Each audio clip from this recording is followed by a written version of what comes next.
Vamos abrir a Bíblia em Lucas, capítulo de número 7, versículos de 18 a 22. Lucas, capítulo de número 7, versículos de 18 a 22. Amém? Assim vai dizendo a palavra do nosso Deus. Os discípulos de João contaram-lhe todas essas coisas. Chamou 2 deles e enviou ao Senhor para perguntarem: És tu aquele que haveria de vir ou devemos esperar outro? Quando chegaram a Jesus, aqueles homens disseram: João Batista nos enviou para te perguntarmos: És tu aquele que haveria de vir ou devemos esperar outro?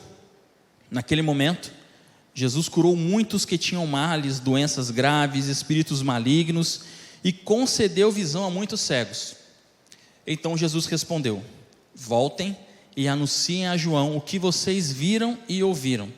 Os cegos veem, os aleijados andam, os leprosos são purificados, os surdos ouvem, os mortos são ressuscitados e o evangelho está sendo pregado aos pobres. Amém? Curva sua cabeça, vamos orar. Deus abençoe, maninho. Muito obrigado. Vamos agradecer a Deus? Pai, em nome de Jesus, Senhor, nós somos gratos a Ti, Pai, pela Tua palavra, Senhor. Nós somos gratos a Ti, Senhor, por esse momento em que estamos aqui, Pai, em culto, em adoração, em busca, Pai querido, em encontrar, Senhor, aquilo que o Senhor tem preparado para as nossas vidas, Pai. Deus, que nessa manhã nós possamos sair daqui com o coração cheio, Pai, daquilo que o Senhor tem reservado para nós. Fala conosco, Senhor meu Deus. Usa, Pai querido, a Tua palavra, Senhor meu Deus, direcionando as nossas vidas, Pai. Em nome de Jesus, assim nós te pedimos e te agradecemos. Amém e amém. Amém, gente? Quantos conhecem essa passagem? Mais ou menos assim, só para eu ter uma ideia. Muito bom, muita gente conhece. Gente, eu, nas minhas pesquisas, nos meus alguns estudos que eu andei fazendo durante algum tempo atrás, eu me deparei com essa palavra e eu fiquei raciocinando sobre ela, então eu busquei algumas informações. E aqui nós vemos que João Batista, que foi aquele que iniciou, o primeiro homem a falar sobre o reino, o primeiro aquele a preparar o caminho para o Messias, para Jesus, ele chega num período da vida dele em que talvez pairasse algumas dúvidas sobre o seu coração. E esse foi a princípio o primeiro entendimento que eu tive, mas dando umas pesquisadas, existem algumas vertentes que elas dizem assim, que existem 2 situações para esse tipo de situação em que ele se encontrava. A primeira delas, que ele queria mostrar para os seus seguidores, os seguidores de João, quem verdadeiramente era o Cristo, ou então verdadeiramente existia alguma dúvida no seu coração. Tanto é que ele pediu para que eles fossem até Jesus, enquanto ele ainda quando ele estava preso, e perguntasse: olha, é você mesmo o Messias ou a gente tem que esperar por outro? Gente, e quantos de nós já vivemos e temos a certeza de que Jesus verdadeiramente foi aquele que morreu por nós, nos deu vida, nos traz a paz, nos dá a oportunidade de estarmos aqui reunidos, mas mesmo assim, por muitas e muitas situações, nós acabamos tendo algumas dúvidas no coração. Eu já tive muitas dúvidas. Mais alguém compartilha isso comigo? Amém? Ainda bem que eu não estou sozinho, não é? Então a dúvida é algo que, infelizmente, às vezes faz parte do nosso cotidiano. Faz parte daquilo que nós temos, nós sentimos, não é? Não é por acaso que nós somos seres humanos que sentimos emoções, sentimos prazeres e sentimos todo e qualquer tipo de sentimento, e muitas das vezes a dúvida é algo que para no nosso coração. Com isso, por questão de dúvida, questões de incerteza, nós vemos aqui João Batista pedindo para os seus discípulos irem até Jesus e falar assim: pergunta lá se realmente é ele que a gente tem que esperar. Talvez no coração de João Batista, indo para o lado que João Batista tinha dúvida, talvez, como a palavra de Deus falava, que o Senhor seria aqueles que iriam libertar aqueles que estavam cativos, esperasse talvez que ele fosse liberto ali da prisão onde ele estava. Mas quando aqueles homens foram até Jesus, eles viram tudo aquilo que Jesus havia feito, estava fazendo, pessoas sendo curadas, enfermos sendo sarados ali, pessoas endemoniadas sendo libertas, aquelas várias maravilhas acontecendo. Jesus fala assim, vai lá para João e fala tudo que vocês estão vendo. Mas o mais interessante é que eu fiquei imaginando, poxa, agora você imagine aqueles homens chegarem a Jesus, fazerem essa pergunta com todas as pessoas que estavam ali à sua volta, porque onde Jesus andava, uma multidão ia atrás dele. Eu fico imaginando, poxa, como será que Jesus lidaria com essa situação, sendo que João Batista, aquele que o batizou, aquele que começou a abrir o caminho para que ele chegasse, as pessoas começassem a falar assim, poxa, se João está com dúvida, imagine eu. Eu vejo um cuidado muito grande de Jesus, que após essa situação ele pega e ele fala assim, olha, nascido de mulher, nunca houve ninguém como João. Ele tem esse cuidado com a vida de João. Ele tem esse cuidado de falar assim, olha, apesar dele estar sentindo essa emoção, apesar dele estar com esse sentimento no coração dele, pessoa igual a ele nunca existiu. Após ele nunca existiu uma pessoa como ele. Uma pessoa com um coração sincero, uma pessoa que busca a Deus verdadeiramente, que está disposta a doar a sua vida em favor do reino. E essas dúvidas que talvez param no nosso coração, nós temos também que ter a certeza que Jesus, ele está conosco nesse momento, e ele fala para nós também, apesar das suas dúvidas, eu conheço o seu coração, eu sei quem você é, e eu vou te trazer respostas, para que você entenda os propósitos que eu tenho para a sua vida. E foi dessa maneira que ele fez com João. Fez com que os seus seguidores levassem a resposta a ele, para que ele entendesse verdadeiramente o que ele estava fazendo. Amém? Com isso, palavra de hoje, por que estou aqui? Gente, quantas e quantas vezes eu já me perguntei, o que eu estou fazendo aqui? Em diversos lugares que eu já estive. Eu já contei isso aqui, já contei acho que uma ou duas vezes, mas eu não sei se algumas pessoas não sabem. Eu achei interessante estar compartilhando novamente com os irmãos. Gente, vocês sabiam que eu já fui preso? Quem sabia que eu já fui preso? Algumas pessoas sabiam que eu já fui, a minoria sabia que eu já fui preso. E que eu já fui preso fora do país, gente. O que é pior ainda. É verdade. Gente, eu fui trabalhar numa cidadezinha chamada Oiapoque. Quem já ouviu falar de Oiapoque? Lá no extremo norte do país. Gente, era para eu estar trabalhando nesse lugar durante 3 dias. E os 3 dias viraram 15 dias. Agora você imagina uma cidade onde não se tem nada para fazer, o tédio que é, o que eu tinha que fazer já tinha feito. Acordava no hotel, tomava café, voltava para o quarto, assistia televisão, saía do quarto, almoçava, voltava para o quarto, assistia televisão, chegava à noite, assistia televisão. Eu arrumei até uma igreja para congregar lá nesse lugar. E lá, nessa igreja, eu fiz amizade com alguns irmãos, e eu perguntei, poxa, o que tem para a gente fazer aqui? Aí viraram para mim e falaram assim, olha, o que o pessoal costuma fazer aqui é atravessar o rio e ir para a Guiana Francesa. Daí eu falei, poxa, e como é que faz? Não, você pega aqui esse caminhozinho aqui, daí você vai entrar ali num beiralzinho ali, daí tem um pessoalzinho lá que fica lá com o barquinho, é só entrar no barquinho e atravessar. Eu falei, beleza, então vou conhecer outro país, vou ver. Primeira vez minha fora do país, gente, Guiana Francesa. Chique. Aí, tinha mais uma outra pessoa junto comigo. Daí eu virei para ela e falei assim, poxa, o que você acha da gente fazer isso? A gente ir lá para Guiana. Ele falou assim, não, vamos embora. Não, demorou. Gente, para quem não sabe, eu sou militar. Daí era um militar bem mais antigo que eu. Ele falou assim, só não leva a sua identidade militar, porque se der alguma coisa, a gente não é militar, vai dar problema. Eu falei, não, tranquilo. Nessa eu liguei para a dona Val, e eu falei para ela, amor, amanhã eu vou sair do país, eu vou lá na Guiana Francesa. Vou ficar internacional. Daí ela virou e falou assim, não vai, fica aí. Eu falei, não vou ficar, já estou aqui há 15 dias, não tem nada para eu fazer, pelo menos vou lá, vou bater perna. Dela, não vai. Eu falei, tá bom, não vou. Desliguei o telefone, acordei cedinho, arrumei minhas coisas e ó, partiu.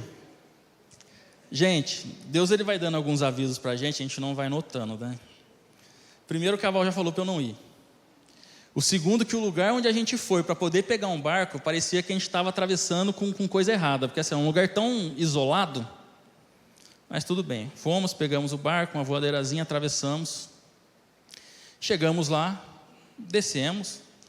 Esse sub estava com uma camisa do Vasco, então fácil identificação que não era dali do lugar. Gente, eu parei uma taberninha, eu estava com muita sede, fui lá pedir um refrigerante.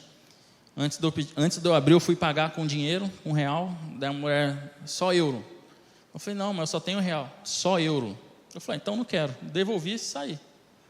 No que eu saí, eu olhei para trás, aquela mulher foi para a porta assim, daquela taberninha e ficou olhando para onde eu e aquele amigo estava indo. Gente, não deu 10 minutos. Veio uma viatura, fechou a gente na calçada. Esse amigo meu estava uns 5 passos na minha frente, então fechou ele, eu parei e fiquei olhando. E ele levantou a mão, aqueles policiais armados, falando com ele, tal. Daí apontaram para mim e ele falou assim, não, tá comigo. Daí me pegaram também, colocaram dentro da viatura e para dentro da cidade. Gente, eu lembro que tinha um policial, ele sentou no nosso meio, eu fiquei atrás do motorista, esse meu colega ficou atrás do carona e tinha um policial no meio. Mas ele transpirava tanto, de nervoso. Eu só sei que esse meu amigo, ele me pôs a mão no bolso, ele pegou o celular. No que ele pegou o celular, ele tomou um tapão. Pegaram o celular dele, tal. E a gente andou, acho que uns 20, 30 minutos para dentro da cidade. Chegamos na delegacia, colocaram a gente dentro de uma salinha, igual a sala do pastor ali, só com a janelinha assim. E ali a gente ficou. Deram um chá de cadeira na gente. Daqui a pouco veio lá um rapaz lá que falava um francês meio estranho, um português meio afrancesado. Primeira coisa que ele virou para mim e falou assim, o que você está fazendo aqui? Eu falei, não, eu vim aqui para conhecer. Não, o que você está fazendo aqui? Eu falei, já falei, vim aqui para conhecer, né? Dele, alguma vez eu já fui na sua casa? Fiquei quieto, né? Responde, alguma vez eu já fui na sua casa? Eu falei, não. Daí ele me disse, como é que você vem na minha casa sem ser convidado? E ali começou a falar, começou a falar. Ele pegou e falou assim, vocês agora vão ficar detidos aqui, a gente vai acionar as autoridades de direito, vocês vão passar por um processo de deportação, até tudo isso se resolver. E no meu coração estava assim, o que eu estou fazendo aqui? A Val falou para eu não vir. Gente, faziam 3 meses que eu tinha entrado na aeronáutica como militar, e eu só estava pensando, eu vou chegar lá na unidade de Manaus, daqui uns 30 dias, eu vou pegar mais 30 dias de cadeia, daí eu vou ser expulso, bem da disciplina, vou com uma mão para frente, uma para trás, vou perder minha esposa. E eu comecei a imaginar, falei, meu Deus, o que eu estou fazendo aqui, Jesus? Senhor, tem misericórdia. Gente, foi tão traumático que eu lembro dos flashes. Se eu falar para você que eu lembro da sala onde eu estava, eu não lembro da sala onde eu estava. Que eu lembro do rosto das pessoas que foram falar comigo, eu não lembro do rosto das pessoas que foram falar comigo. Mas eu lembro dos flashes, daquelas coisas que aconteceram, de tão traumático que foi a situação. Eu só sei que, graças a Deus, Deus ouviu minha oração. Deus ouviu minha oração. Gente, a gente estava lá na sala, daqui a pouco passou um cara, ele passou, olhou, e graças a Deus que aquele meu amigo estava com a camisa do Vasco, que foi chamou a atenção do rapaz, foi a camisa do Vasco. Ele passou, olhou, daqui a pouco ele voltou, olhou de novo e saiu. Deu uns 10 minutinhos, ele entrou na sala, era um rapaz da Polícia Federal, nossa, aqui do Brasil. O que vocês estão fazendo aqui? Não era para você estar aqui. O rapaz falou que vocês estão aqui sem documentação, sem nada, sem isso, sem aquilo. Não, a gente entregou a documentação para ele e tal. Mas o que vocês estão fazendo aqui? Não, a gente veio a trabalho aqui em Oiapoque, a gente veio aqui para poder conhecer e tal. Não pode. Essa semana acabaram de matar um guianês lá em Oiapoque, eles estão doidos aqui atrás das pessoas que mataram o guianês, estão achando que são vocês, pô. Eu falei, Jesus amado. mas o que vocês vieram fazer aqui? Daí o meu amigo que pediu para não levar a identidade, falou assim, não, a gente é militar. A gente veio aqui em missão e a gente está aqui sem fazer nada, a gente veio aqui. Vocês são militar? Cadê a identidade de vocês então? O gente boa levou a identidade dele. O espertão. Cara, mas Deus é tão bom que eu esqueci de tirar a minha da carteira. Aí ele pegou, olhou, não, eu vou dar um jeito de vocês irem embora. Aí demorou mais 1 hora mais ou menos, ele pegou assim, falei lá com o rapaz lá, daí o rapaz voltou, xingou a gente mais de montão depois, falou assim, pode ir embora, volta lá para o porto, pega o primeiro barco e some daqui, não volta mais aqui. Não, beleza. Mas vocês vão deixar a gente lá? Não, se vira. Gente, a gente estava mais perdido que cachorro em dia de mudança. A gente pegou a estradinha e ele falou, se a gente pegar vocês de novo, a gente não vai liberar. A gente entrava na rua, olhava assim, via se tinha viatura e andava. Chegava no final da rua, olhava assim de novo e ia andando.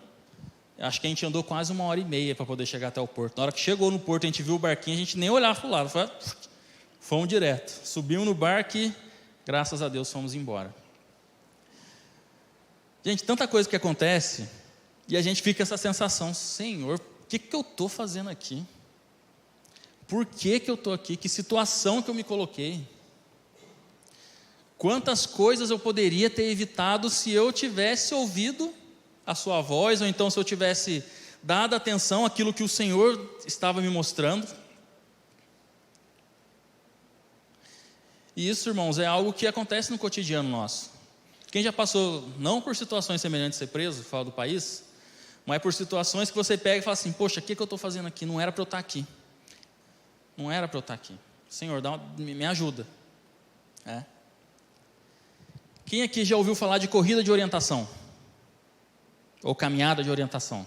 Só quem é militar já ouviu falar isso aí. Gente, é muito gostoso fazer isso. Você pega um mapa de relevo na sua mão, uma bússola, o pessoal te joga no meio do mato e você se vira ali para poder achar os pontos e encontrar o destino, encontrar a saída. Mas realmente é muito gostoso. É ou não é bom? Não é? É muito bom. Dá até para a gente pensar em fazer isso no retiro com o pessoal, pegar um dia. Lá tem muito mato, a gente joga o pessoal no mato, dá uma bússola para eles. Terça-feira a gente volta.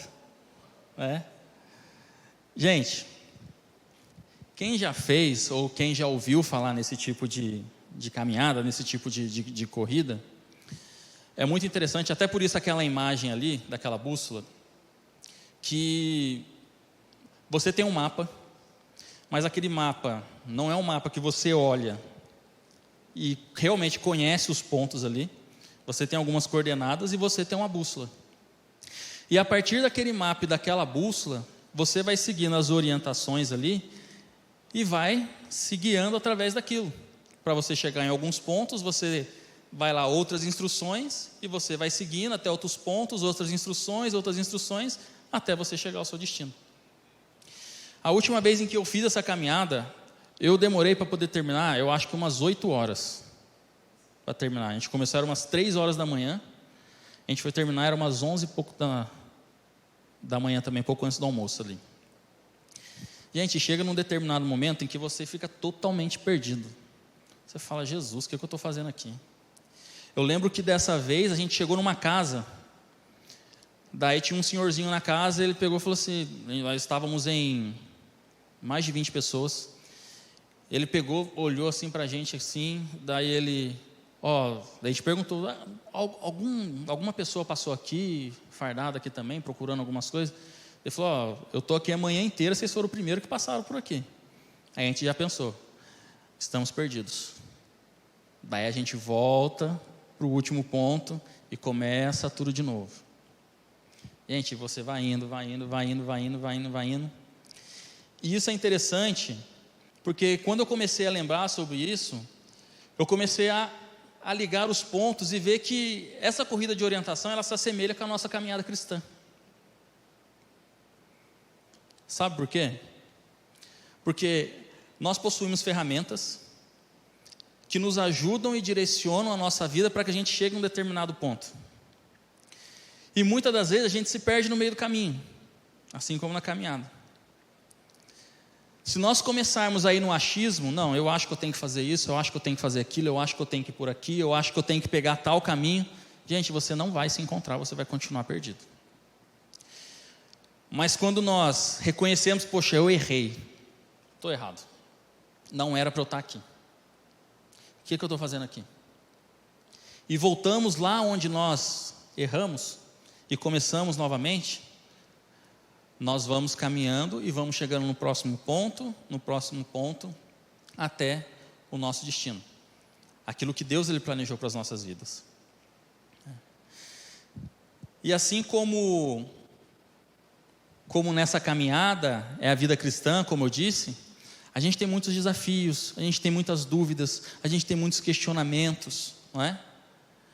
Mas conforme a gente vai trabalhando isso, conforme nós vamos executando essas tarefas, conforme nós vamos, adquirindo experiências, as coisas vão começando a ficar um pouco mais fáceis, vamos dizer assim, porque o nosso entendimento, ele vai melhorando a questão de tudo aquilo que está ao nosso redor.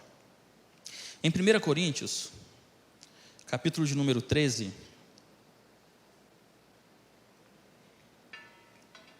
Paulo ele fala um pouco sobre isso, nos versos 11 e 12, dessa maneira: quando eu era criança, falava como criança, sentia como criança e pensava como criança. Agora, eu sou adulto, parei de agir como criança. O que agora vemos é como uma imagem perfeita num espelho embaçado, mas depois veremos face a face. O meu conhecimento é imperfeito, mas depois conhecerei perfeitamente, assim como sou conhecido por Deus. O que eu quero dizer aqui? Assim como nessa caminhada, nessa questão de orientação, que muitas vezes nós nos perdemos, nós questionamos o porquê que nós estamos aqui, Paulo ele fala que no início, ele pensava como criança, ele andava como criança. E como é que criança anda na rua, gente? Nem olha para ver como está atravessando, só sai correndo, vê alguma coisa que chama atenção, vai atrás, às vezes se perde. Quantas e quantas vezes eu já fui em supermercado, já vi lá no alto-falante lá do supermercado, lá só, olha, fulano de tal, seu filho se encontra aqui no balcão da recepção, tal, por quê? Saiu correndo da mãe, saiu correndo do pai, se perdeu. E a gente, quando nós começamos a nossa caminhada na fé, nós somos assim, como crianças. Poxa, então quer dizer que João Batista era como criança? Não. Paulo ele continua falando aqui, que mesmo agora como adulto, que ele para de agir como criança, ele ainda tenta enxergar uma imagem como num espelho, mas ainda vê algumas coisas embaçadas. Ele vê, mas não vê algo totalmente perfeito, como um espelho mesmo, ali totalmente assim, fosco. O que isso quer dizer? Nós não temos o conhecimento total e pleno daquilo que Deus realmente tem planejado para as nossas vidas, porque Deus ele vai se mostrando para nós gradualmente. Quando nós alcançamos um objetivo, assim como na caminhada de orientação, chegamos num ponto, Deus ele vai lá e mostra mais o que nós temos que fazer. Quando nós chegamos no outro ponto, nós recebemos outras instruções e continuamos a caminhada. Assim João Batista, ele chegou num ponto em que ele, questionou, será que verdadeiramente é isso? E Jesus ele fala para os seus discípulos ali, os discípulos de João, fala lá para ele, o que vocês veem. E ali o seu coração foi tocado ali pelo Senhor. E assim nós temos que entender também. Porém, gente, quando nós temos esse entendimento, é muito bom. Mas o que acontece quando a gente não tem esse entendimento? O que acontece quando a gente está nessa caminhada, a gente, se vê perdido, nós nos vemos preocupados do porquê que nós estamos aqui, porquê que eu estou fazendo isso, porquê que a minha vida talvez ela não ande, ela não parece que não vai para frente, está parada. O que acontece quando a gente não entende esse propósito de Deus? Nós perdemos exatamente esse propósito de Deus. Quando nós deixamos de buscar esse entendimento, nós perdemos esse propósito. Nós abandonamos aquilo que Deus ele determinou para as nossas vidas. Nessa corrida de orientação, lembra que eu falei que nós temos algumas ferramentas? Quais são as duas ferramentas que eu falei que a gente tem? o mapa e a bússola, né? E na vida cristã, será que a gente tem ferramentas para a gente poder caminhar, para a gente poder se encontrar? A primeira ferramenta que eu separei aqui para a gente poder estar entendendo é o Espírito Santo. Em João, capítulo de número 16, versículo de número 13, vai falando assim: quando, porém, o Espírito da verdade vier, ele os guiará a toda a verdade. Não falará de si mesmo, falará apenas o que ouvir e anunciará a vocês o que está por vir. Gente, uma das ferramentas que nós temos nas nossas mãos, dentro de nós, que o próprio Cristo disse que assim que ele fosse com o Pai, ele deixaria acesso para todos nós, é o Espírito Santo. E quantas das vezes nós abrimos mão dessa ferramenta fundamental em nossas vidas e acabamos nos perdendo, nos desviando, tirando o foco, tirando a nossa atenção. João, ele relatou aqui aquilo que Jesus disse: quando, porém, o Espírito da verdade vier, ele os guiará a toda a verdade. O Espírito Santo, ele é fundamental para que a nossa vida seja guiada, para que a nossa vida seja transformada, para que nós possamos ter o conhecimento, mesmo que seja parcial nesse momento, daquilo que Deus ele tem preparado para as nossas vidas. E nós deixamos de perder esse propósito. Nós começamos a trabalhar para que o propósito de Deus para a nossa vida não seja esquecido, não seja perdido, não seja deixado de lado. Outra ferramenta que nós temos diante de nós, a palavra de Deus. Salmo de número 119, verso de número 105, vai falando assim: a tua palavra é lâmpada para guiar os meus passos, é luz que ilumina o meu caminho. Olha só, o Espírito Santo, ele vai nos guiar a toda a verdade, e a palavra de Deus, ela é lâmpada para guiar os nossos passos, o nosso mapa e a nossa bússola. Através dessas ferramentas, se nós começarmos a trabalhar, a exercer essas ferramentas que o próprio Cristo deixou para nós, nós começamos então a entender os propósitos de Deus e não vamos mais ficar à deriva. A gente pode acabar se perdendo, tropeçando, pegando um caminho errado, tentando pegar um atalho, mas quando nós temos a consciência de que nós erramos, voltamos e continuamos a partir daquele ponto onde nós estávamos. E isso é fundamental para a nossa vida cristã. Nós não podemos perder o propósito, gente.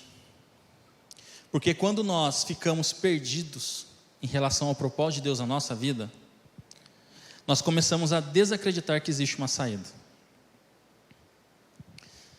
Não conseguimos mais acreditar nisso. Em Salmo de número 23, versos 1 e 4, vai dizendo assim: o Senhor é o meu pastor, nada me faltará. Ele me faz descansar em pastos verdes e me leva a águas tranquilas. O Senhor renova as minhas forças e me guia por caminhos certos, como Ele mesmo prometeu. Eu quero que vocês foquem aqui nesse verso 4. Ainda que eu ande por um vale escuro como a morte, não terei medo de nada, pois Tu, ó Senhor, Deus, está comigo. Tu me proteges e me diriges. Será que realmente não vai haver uma saída?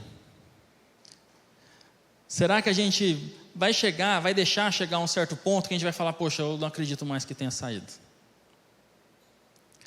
O Senhor, Ele nos garante que Ele vai estar conosco em todo o tempo, em todos os momentos. E o salmista aqui, ele vai falando que por onde ele ande, desde que seja um vale escuro, desde que seja diante da morte, ele não vai ter medo de nada, porque o Senhor, Ele vai estar com ele, o protegendo e o dirigindo. Para onde? Para onde há uma saída. Então nós temos que ter essa certeza e não perder esse propósito, continuar focado naquilo que Deus ele já disse, Ele nos preparou um lugar, uma situação. Nós temos que crer: Senhor, eu creio e vou descansar, porque Ele vai dirigir as nossas vidas para uma saída, e a gente não vai ficar mais como uma pessoa desacreditada, achando que tudo já se foi e que não há mais nada a fazer. Pois só existe uma saída, e essa saída é Jesus Cristo. Andando com eles, deixando Ele nos guiar, nós encontraremos a saída para prosseguir na nossa vida, na nossa caminhada. Existe um louvor um pouquinho antigo, ele tem um trecho dele que fala assim: só em Jesus a paz real você vai encontrar, o seu amor vai experimentar. Venha a Jesus Cristo e a vida eterna vai gozar.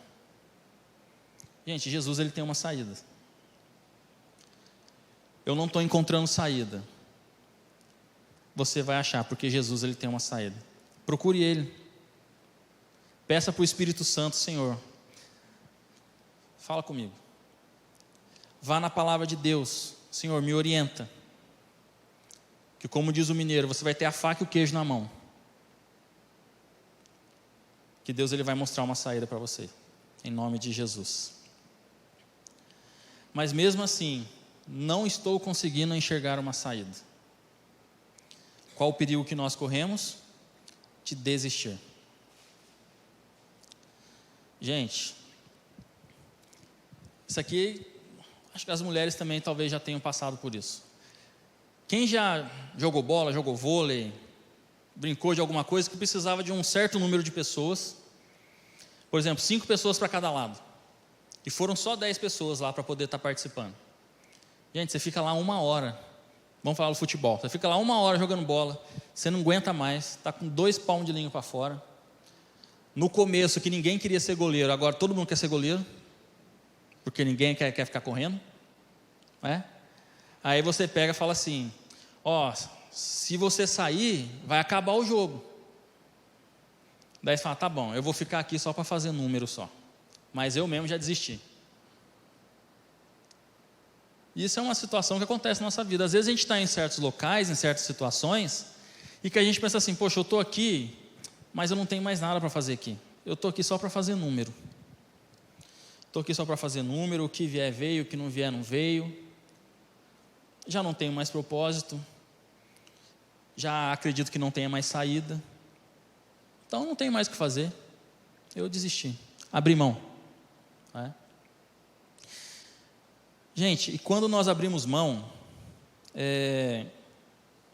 um sentimento tão de pesar toma conta do nosso coração, e nós nos entristecemos tanto, que muitas das vezes isso serve até como uma anestesia, que mesmo que a pessoa ela venha, ela te cutuca, mesmo que a pessoa venha, ela te pega pela mão, mesmo que uma pessoa venha e tenta, vamos, muitas vezes a gente não consegue sair do lugar. Por quê? Porque a gente já desistiu, a gente já desanimou, a gente já não consegue mais caminhar.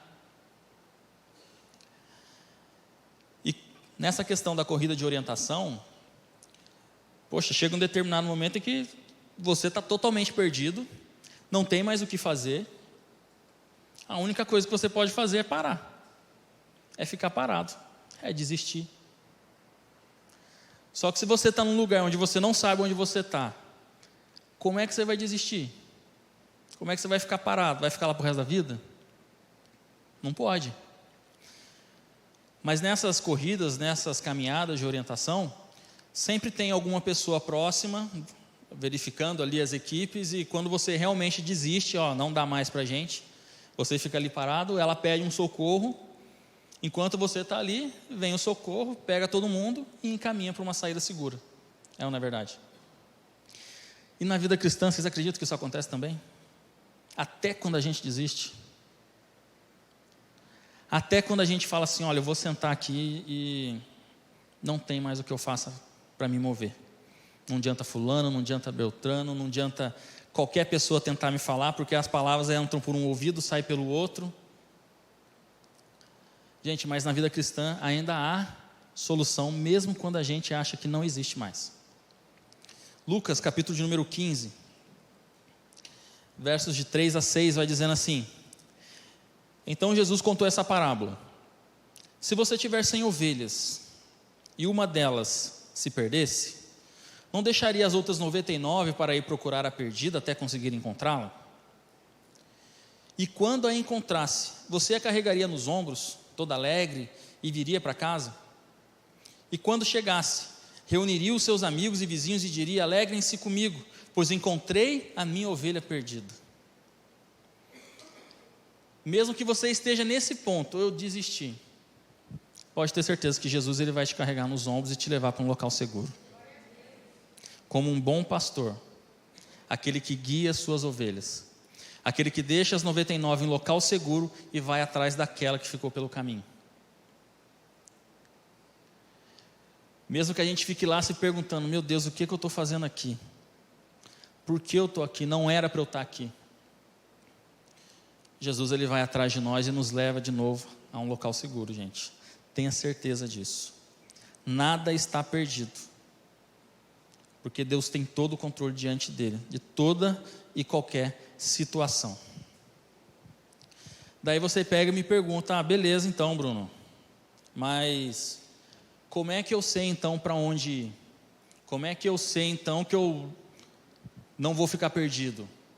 Como é que eu sei que o local que eu estou aqui, a maneira como eu estou vivendo, as coisas que estão acontecendo, fazem parte de um propósito maior do Senhor? Para a gente poder entender isso, nós temos que buscar o Senhor no secreto. Essa é a primeira coisa que nós temos que fazer. Em Mateus capítulo 6, verso 6, vai dizendo: mas você, quando orar, vá para o seu quarto, feche a porta atrás de você e ore ao seu pai que está em secreto. E o seu pai, que conhece os seus segredos, recompensará você. Gente, qual a melhor coisa para nós conseguirmos alcançar alguns objetivos que nós nem sabemos como iniciar? É falando, é perguntando para quem tem todo o conhecimento. E quem tem o conhecimento de todas as coisas? É o Senhor. Enquanto quando nós vamos no secreto do Senhor, quando nós buscamos nos apresentar a Deus, buscamos nos entregar a Deus, derramar o nosso coração a Ele e falar assim: Senhor, olha, eu estou totalmente desgastado, eu não sei para onde ir, eu não sei o que eu estou fazendo da minha vida, eu não sei quais caminhos eu devo seguir, estou a ponto de desistir. Mas quando você vai para o secreto, abre o seu coração na presença de Deus, as coisas começam a acontecer. Lembra que eu falei sobre as ferramentas, Espírito Santo e a palavra do Senhor? Essas ferramentas, elas têm que estar conosco todos os dias das nossas vidas. Nós dissemos aqui uma vez já que houve uma pesquisa sobre quão importante é a palavra de Deus sendo aplicada na vida das pessoas todos os dias. Quando uma pessoa lê a palavra de Deus durante uma vez na semana, pouco acontece. 2 vezes na semana, aquela pessoa já começa a sentir algo. Isso foi realmente uma pesquisa que ocorreu. 3 vezes por semana, não lembro se era consumo de bebida alcoólica que diminuía, alguma coisa relacionada a isso. 4 vezes na semana, a pessoa ela já sentia vontade de falar para as outras pessoas aquilo que ela estava aprendendo através da palavra de Deus. 5 dias, 6 dias, todos os dias da semana você ali se alimentando ali daquela palavra. As pessoas tinham suas vidas totalmente transformadas. Por quê? Pelo poder que há na palavra de Deus. E quando nós buscamos ao Senhor, nós falamos com Ele, Ele vai falar conosco, seja através de louvores, seja através de testemunhos, seja através de pessoas enviadas por Deus para nos trazer algo. Mas se existe algo que o Senhor Ele quer falar conosco, que é através de nós todos os dias, é através da sua palavra. E nós temos acesso à voz do Senhor todos os dias. E às vezes nós negligenciamos isso por causa da correria do nosso dia a dia, porque, poxa, mais tarde eu faço isso e acabo não fazendo. Mas quando nós buscamos o Senhor em secreto, orando, falando com Ele, buscando o seu Espírito Santo, meditando na sua palavra dia e noite, nós começamos a entender, começamos a caminhar em direção ao próximo ponto, e ali nós vamos ser o quê? Trabalhados pelo Senhor, dirigidos pelo Senhor, guiados pelo Senhor em todo o tempo. Quando nós começamos buscando o Senhor no secreto. E quando nós vamos buscando o Senhor em secreto, nós vamos entendendo uma outra coisa também, que é o quê? Nós vamos aos poucos encontrando o quê? O meu chamado, o seu chamado, aquilo que o Senhor Ele te chamou para poder realizar, para poder fazer. Nós, como cristãos, nós temos que ter a consciência de que Deus Ele tem um chamado para todos nós, e todos nós temos uma missão. Essa semana, eu voltando do trabalho, na sexta-feira, conversava com um amigo que veio comigo de carona. Ele começou a falar: Bruno,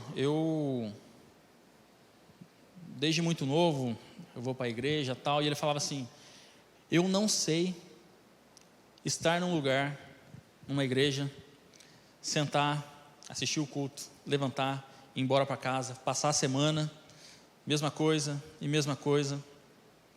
Porque ele falava assim: poxa, eu sei que o Senhor Ele tem um chamado na minha vida, e eu sei que eu tenho uma missão, e que Deus ele me usa através daquilo que Ele necessita. Ele me usa como um instrumento aqui nas mãos dEle. Ele falou que uma vez ele viajou a trabalho, foi para a França a trabalho, e ele lá, fazia um pouco mais de um ano, ele sentiu um desejo muito forte no coração de ligar para um amigo dele. Daí ele pensou assim: poxa, eu não vou ligar daqui, porque olha o preço que vai ficar essa ligação. Às vezes assim, o Espírito Santo incomodava, e ele resolveu ouvir o chamado de Deus. Ele pegou, ligou a primeira vez, chamou, ninguém atendeu. Ligou a segunda vez, chamou, ninguém atendeu. Na terceira vez, era uma mulher que tinha atendido. Ele falou assim: opa, aqui é o fulano de tal, eu queria falar com tal pessoa. Ela falou assim: não, esse telefone não é dele não, esse telefone é meu. Não sei se o senhor ligou errado, algum número, mas esse telefone é meu. Ah, então me desculpe, devo ter anotado o número errado aqui dele, então não vou mais incomodar a senhora não. É que eu senti de Deus que eu tinha que ligar para esse meu amigo, mas tudo bem, não tem problema. Daí a mulher disse assim para ele: peraí, o que o senhor falou? Não, eu senti de Deus que eu tinha que ligar. Daí ela disse para ele assim: foi Deus que mandou você ligar nesse número. Eu estou aqui em cima de uma ponte, pronta para pular, e eu só não pulei porque o meu telefone tocou. Gente, olha só, quando a gente está ligado no Senhor, e quando nós encontramos o nosso chamado, quando nós ouvimos a voz de Deus a um chamado, e nós nos entregamos para essa missão. Imagine se ele não tivesse ligado, ele não ia saber o que ia acontecer. Está certo que Deus ele não precisa de nós também, Deus poderia usar outra pessoa para poder chamar a atenção daquela mulher, mas ele se deixou ser usado por Deus naquele momento. E quando nós damos ouvido a esse chamado e nos deixamos ser usados por Deus, independente de onde nós estejamos, nós vamos entender o porquê que nós estamos ali. Nós vamos entender o propósito que Deus ele tem na nossa vida por nós estarmos ali. Apesar de, estar numa situação horrível, mas eu entendo que Deus ele tem um propósito, Ele tem um chamado, e eu vou cumprir essa missão que Ele tem para a minha vida. E ali aquela moça, ela abandonou aquela ideia de suicídio, e ela pediu para ele: você pode continuar ligando para mim, para a gente poder conversar? E ele continuou, ele com a esposa dele, ligava para ela, conversava com ela, até um belo dia ele foi tentar ligar novamente, daí ele não conseguiu mais contato. Mas isso, irmãos, é algo que nós temos que ter no nosso coração. Nós temos que buscar, encontrar esse chamado, encontrar esse propósito, buscar a Deus e falar assim: Senhor, o que o Senhor tem para a minha vida, que eu quero fazer parte dessa missão, eu quero fazer com que essas coisas aconteçam através da minha vida, para que outras pessoas sejam encontradas. Mateus capítulo 22, versículos de 34 a 39, é muito interessante que Jesus ele vai falando algo relacionado a isso. Ao ouvirem dizer que Jesus havia deixado os saduceus sem resposta, os fariseus se reuniram. Um deles, perito na lei, o pôs à prova com esta pergunta: Mestre, qual é o maior mandamento da lei? E Jesus respondeu: ame ao Senhor, o seu Deus, com todo o seu coração, e com toda a sua alma, e com todo o seu entendimento.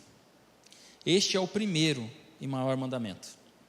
O segundo é semelhante a ele: ame o seu próximo como você ama a você mesmo. Gente, como eu disse aqui, quando nós encontramos o nosso chamado e damos ouvido a esse chamado, o Senhor vai nos chamar para um relacionamento primeiramente com Ele, amando o seu Deus de todo o seu coração. Esse é o maior. E após isso Ele vai nos dar uma missão: amar o seu próximo como a você mesmo. E quando nós entendemos que todos nós temos esse chamado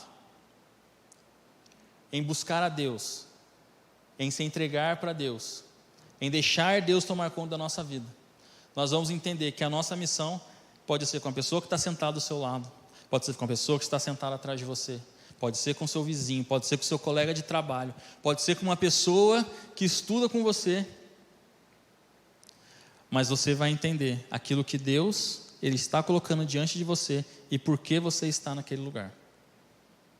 Porque Deus Ele nos chama para fazer a diferença onde quer que nós estejamos. Amém, gente? Mas daí a gente pensa: poxa, mas como que eu vou agir dessa maneira? Como que eu vou trabalhar dessa maneira? Como que eu vou entender esse tipo de situação que Deus quer que eu fale? Deus vai aparecer aqui na minha frente e vai mostrar: olha, é eu que estou falando para você, fala ali. Eu que estou falando para você, fala daquele jeito. Eu que estou falando para você, fala daquele outro jeito. Muitas das vezes sim, mas às vezes também não. Ainda em Mateus capítulo 25, versos 34 a 40, vai dizendo: então o rei dirá àqueles à sua direita: venham benditos de meu Pai para o reino preparado para vocês desde a criação do mundo.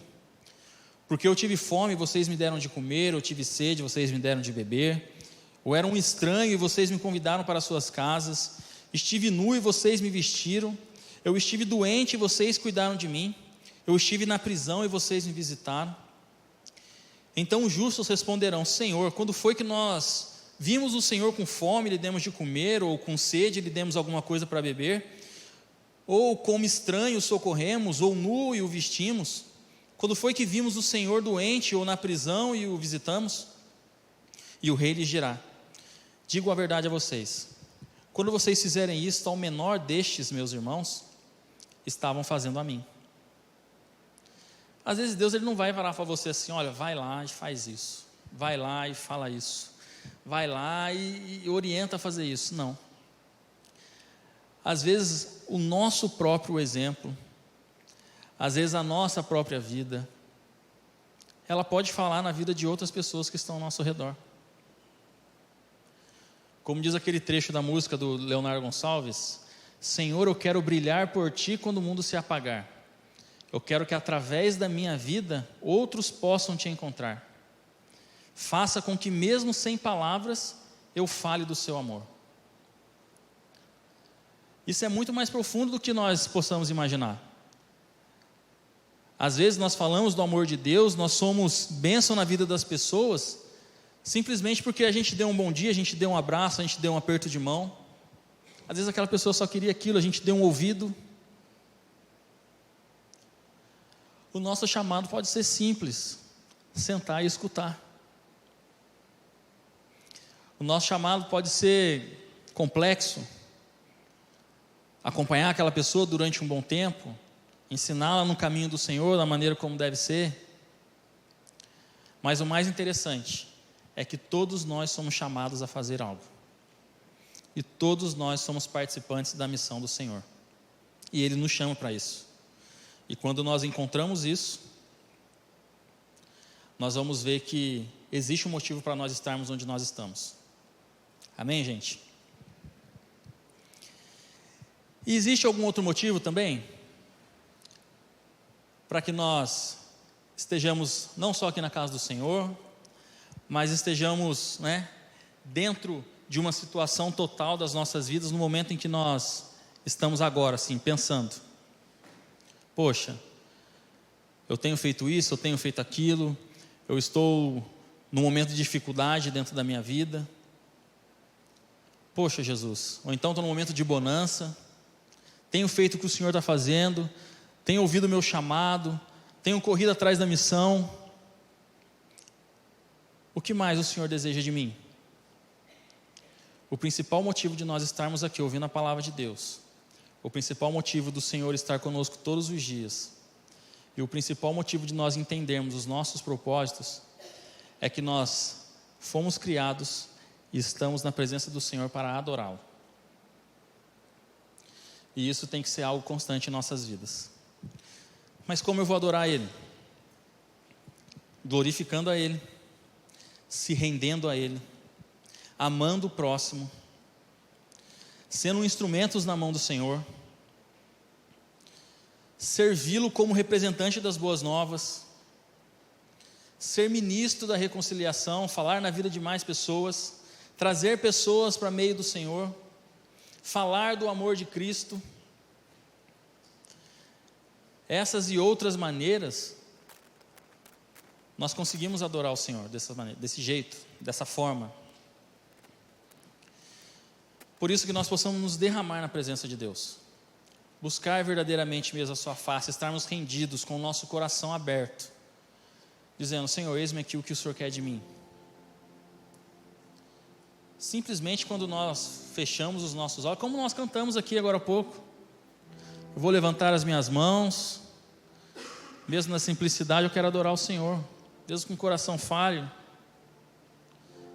nosso coração não venha se envergonhar, que o nosso coração não venha estar fechado para uma adoração sincera, uma adoração espontânea, porque o Senhor, Ele procura essa adoração sincera, Ele procura pessoas que estão dispostas a abrir o seu coração lá no secreto, e mesmo chorando, mesmo sem palavras, se derramando na presença dEle, porque Ele quer um coração sincero, Ele quer um coração quebrantado, Ele quer um coração disposto a estar na tua presença.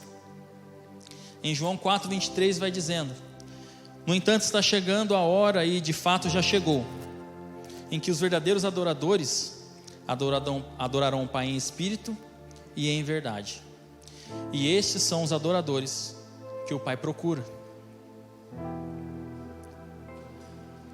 O Senhor, Ele nos procura com um coração sincero na sua presença.